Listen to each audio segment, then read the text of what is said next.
Hello everyone and welcome to Aisha's Take.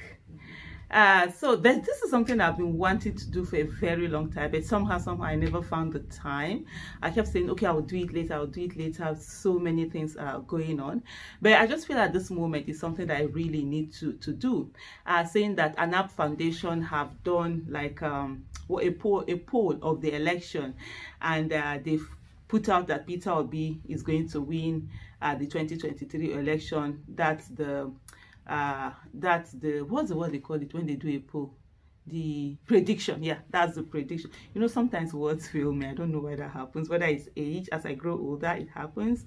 But I just have learned to just go with it. So the prediction and all of that, and then it has brought a lot of people have been talking, saying all sorts of things. Some say it's ridiculous, some say it's this, or it's because it's the foundation, it's owned by Ted of Peter side, and he's a known supporter of Peter Obi, so they feel that it's biased and all of that. And so I'm going to also do this analysis that I've been keeping up for a very, very long time. And of course, some people are going to say it's biased. Well, it's okay. This is my analysis. These are my opinion, and yeah, and I am a Peter Obi supporter, and unapologetic Peter Obi supporter. I carry the matter for my head. You understand? I carry, and that's what I do. If I do something, if I support something, I carry it for my head. So that's it. But this is from my own, and like I said, this is Aisha's take. This is from my own point of view. What do I think about the 2023 election that we'll be going into by the grace of God? So the first thing, I'm going to look at them from different angles, right? Let's take the election, and I'm going to take region by region. First of all, I think Peter Obi, when you talk about the southeast region, and that's the region that Peter Obi comes from, I have a very strong feeling from what I think would happen. Peter Obi is going to carry the southeast region, and he's going to carry the southeast region not because he's from the southeast, but because of the fact that he is one who is competent. He's a competent candidate who happens to come from the southeast. The southeast are known normally not to support their own candidates, and so when I see a lot of people who are not trying to make it like, oh, tribalistic, whenever they see someone from the southeast who is supporting Peter Obi, they come to like, oh no, you're supporting him because he's from you. No, that's so wrong. Honestly, if there's one tribe that sometimes we actually even make fun of them, that they never support their own, it's the Igbos. To an extent, because they will always, and then some of them do argue that for them it's about competence, it's not about tribalism, it's not about whether somebody is their own and all of that. And then for the first time we're actually seeing them supporting someone who is from their own, and all of a sudden, you know, all sorts of things are being said about them. I'm going to do an analysis of a WhatsApp message that someone had written, you know, on something like that. I'm like, this is unfair. These are people who the Southeast has given PDP. Let's even look at the last 20, how many years now?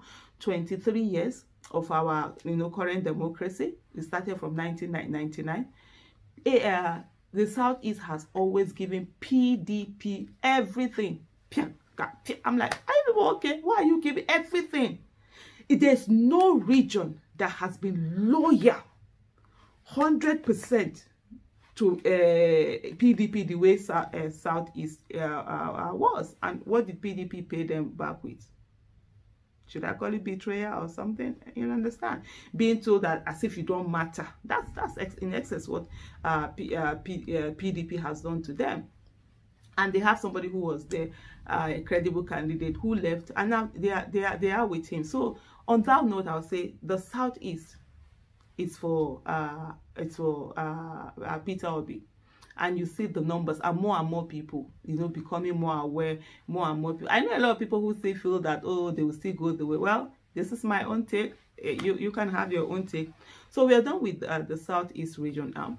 We now come to the South region also. The South region is also another region that I feel Peter Obi is going to do very well, and would most likely take the whole region. Yes, I might be biased, you might say that, but from the way things are going, it looks as if there are certain regions that the Peter Obi were Southeast, South, North Central.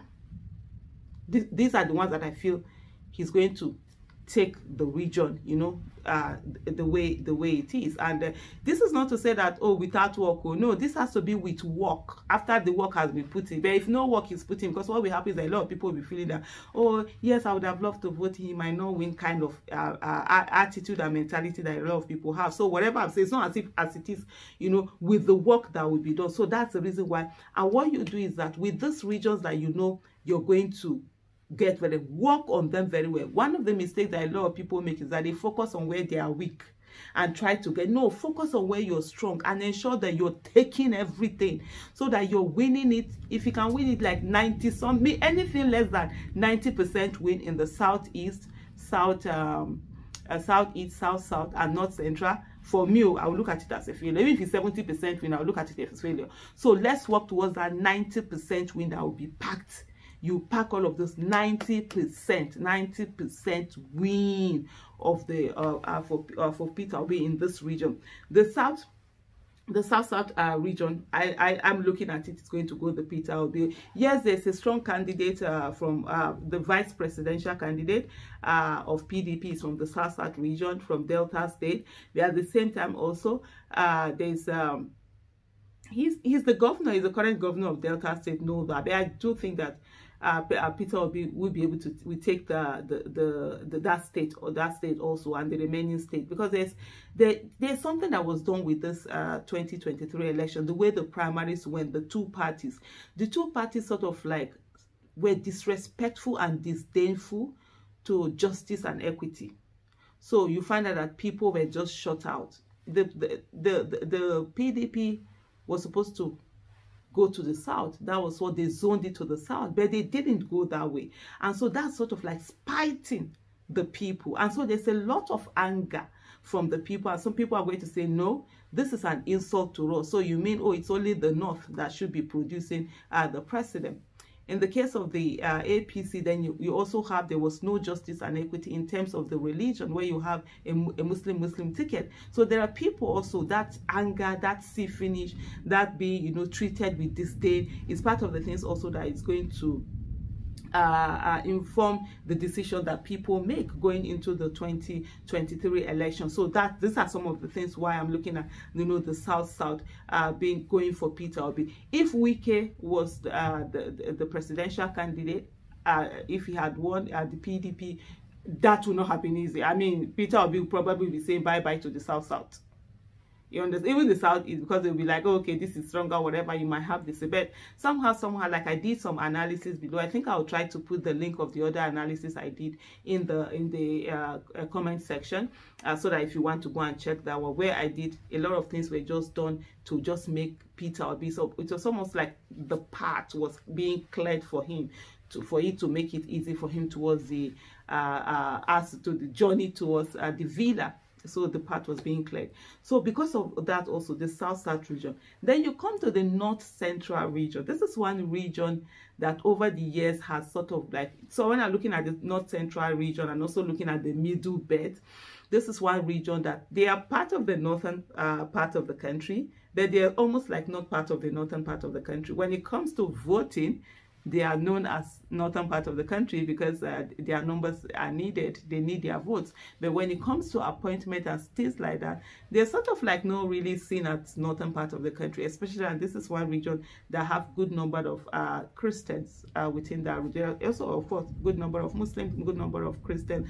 The middle belt, that in the northern, they are minority, so the Christians are considered minority in the north, just like in the southern part of the country, the Muslims are considered minority. I'm a minority. I always say to people, I'm a minority amongst minority.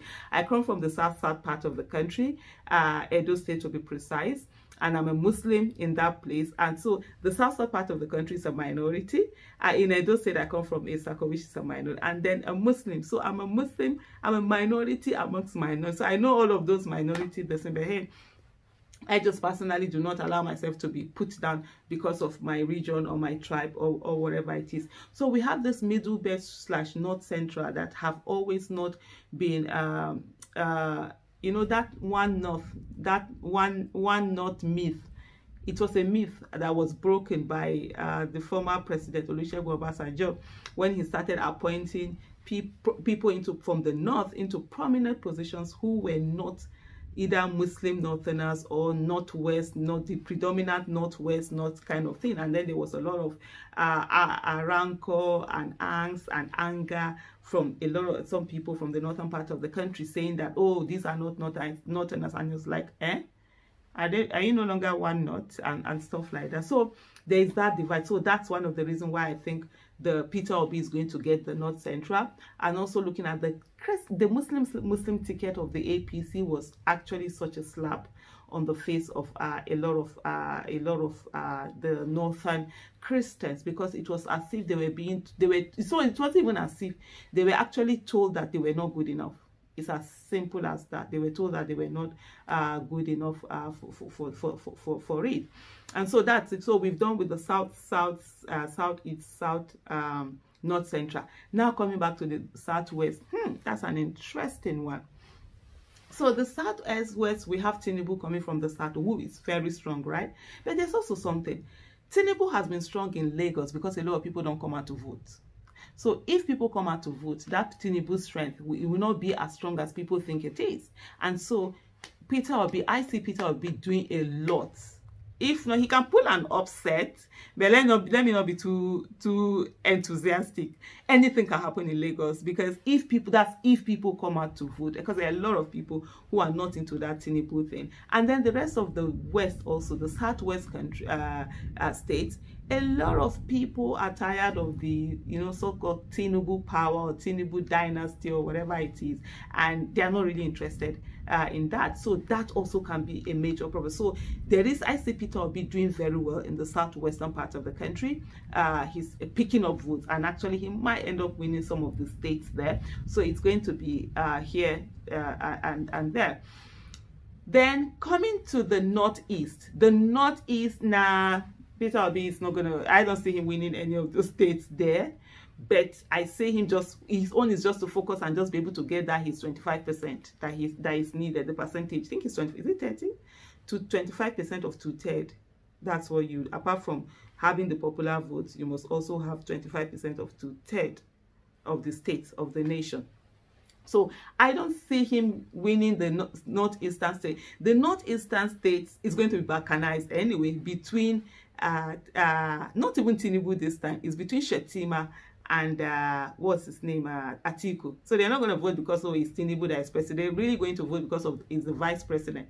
So it's going to be between Shettima and Atiku, and there will be that balkanization. Of course, they're going to share. So what Peter Obi needs to do is to just get his 25% all around those places. And if you can increase the numbers further, that would be fantastic.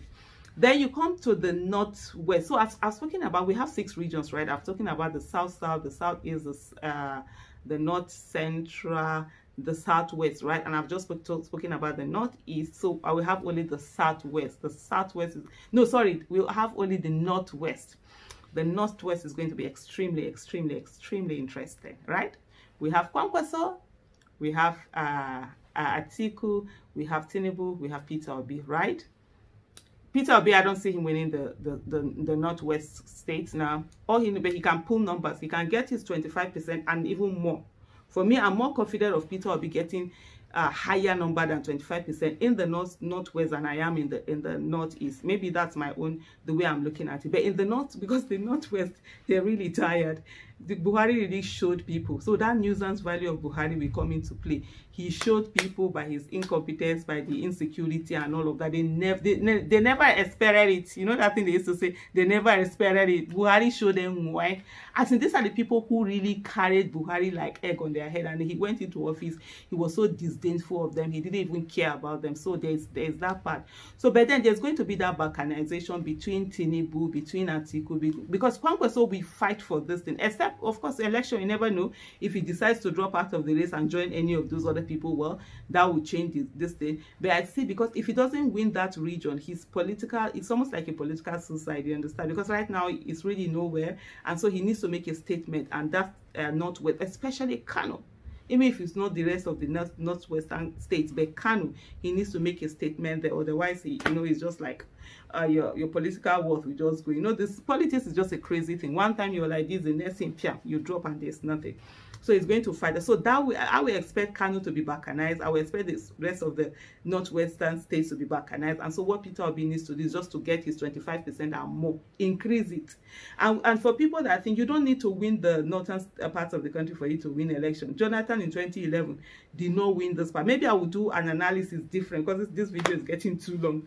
I'll do an analysis different on that particular thing because I see a lot of people feel, oh, you don't have to win the north. Well, no, you don't have to win that. So most important thing is for him to focus on this other region that people look at as small regions. But if you're able to get high numbers, I mean, there's storm. So if you're not hearing me very well, sorry about the voice. There's a storm overhead.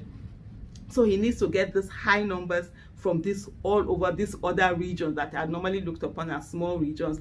Why people, because those big regions are going to be balkanized, so they'll be shared by everybody. So let him just go in there and just pick his own chunk, of the meat. So it's like when you have some ram, goat and whatever, you can easily carry ram and drag it and run away, carry it. But cow, you can't easily carry it. So what you do is that you just look for chunk of it and just carry instead of struggling to carry all. So those are the things that that's the thing that I think from my own take and looking at the situation on Grab. One thing that I'll tell you for sure for free is that the 2023 election, nobody can predict it. The 2023 election, it's unpredictable. It depends on what the people want, and the people are rising every day, and if they make that statement, they can't win it. It's doable for another candidate to win it, and especially for Peter Obi, very, very doable. All it needs is smart work, hard work, and watching and ensuring that they don't pull anything, especially with INEC. If they leave the people's will to be, it can happen. What needs to happen as we go into the campaigns is for people to see that yes, Peter Obi is a serious candidate. Peter Obi has the, how do I put it now, the chances of winning. They will join in because Nigerians just want to be on the winning team, a lot of people. And so you see, they say yes, he's good, but when they see that, they will come on. And it's such an amazing thing that more and more people are getting on board, and more people are seeing the possibility of it, that it's possible, and they're willing to take it on. And so yeah, that's the analysis I've done. If you got to this stage, well done, and let me know whatever it is that you want me to analyze or talk about in my, let's say, Aisha's take, and put it in the comments below. Thank you so much. And as we go on, another thing, two things. I promise I'm going to drop the link of the last analysis I did on Peter Obi's candidacy. I'll do that. And also what was it again, that I will try to do an analysis on, let people understand that you don't need to win the northern states for you to win the presidency. Jonathan didn't win a lot of the northern states, but he got his 25%, which is what you need to do, because you need 25% of 2/3 of the countries. Thank you so much, everyone, for listening. And this has been Aisha's Take. Bye.